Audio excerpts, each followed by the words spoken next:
Welcome to Wednesday, July 22nd, 2020. The monsoon is here for a while, folks. This is both good news and bad news. It's mostly good news because areas of the region, Wyoming, Colorado, Nebraska, Kansas, Utah, Idaho, the whole region will be able to get some decent rain in many areas due to slow-moving, heavy rain-producing thunderstorms. But with that comes the bad. That means hail. It means severe weather. That's certainly what we saw yesterday in many areas. It will be warming up some. Temperatures over the last couple of days have actually been pretty comfortable, slightly below average in some areas, but it is going to get a little bit hotter. Afternoon and evening thunderstorms will be common in more areas, both sides of the divide now in the coming days ahead. Severe weather could happen with just about any thunderstorm.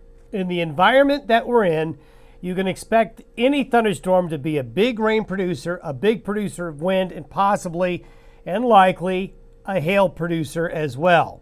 This pattern is going to persist into the early to middle portions of next week. So we've got a week here where you've got a good chance of getting rained on. It might not rain on you every day.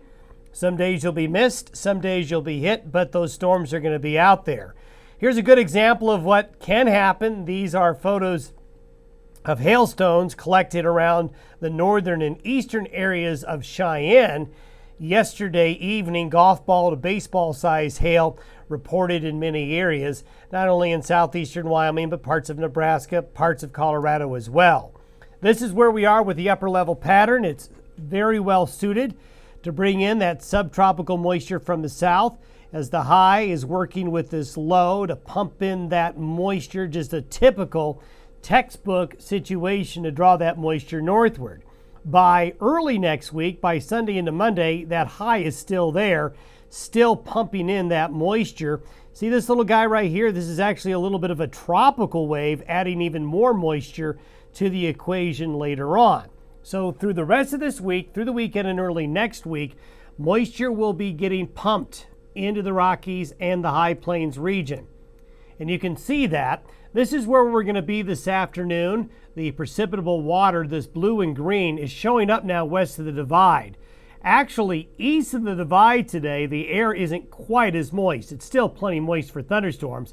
But what's really important for folks who need the rain in parts of central and western Wyoming and this area up here that really needs it is that finally there's some moisture coming.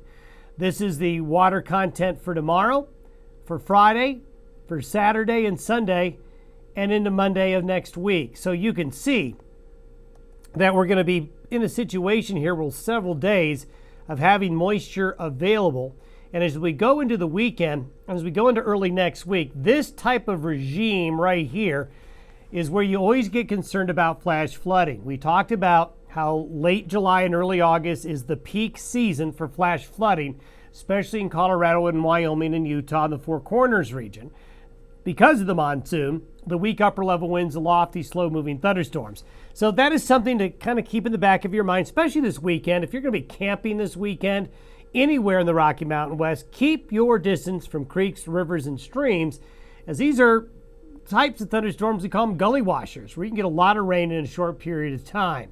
This is the 10-day precipitation forecast from the European model. Look at all this red and orange stretching in right here. Now, this axis may go more north, it may go more south. This is a model, so you have to take it with a grain of salt. But this is an impressive area of potential heavy rainfall. Boy, they really need the rain here. I don't want to get folks too excited about this yet, but eastern and southeastern Colorado and western Kansas really need the rain. The areas that really need the rain as well as up here is not showing the monsoon as well established.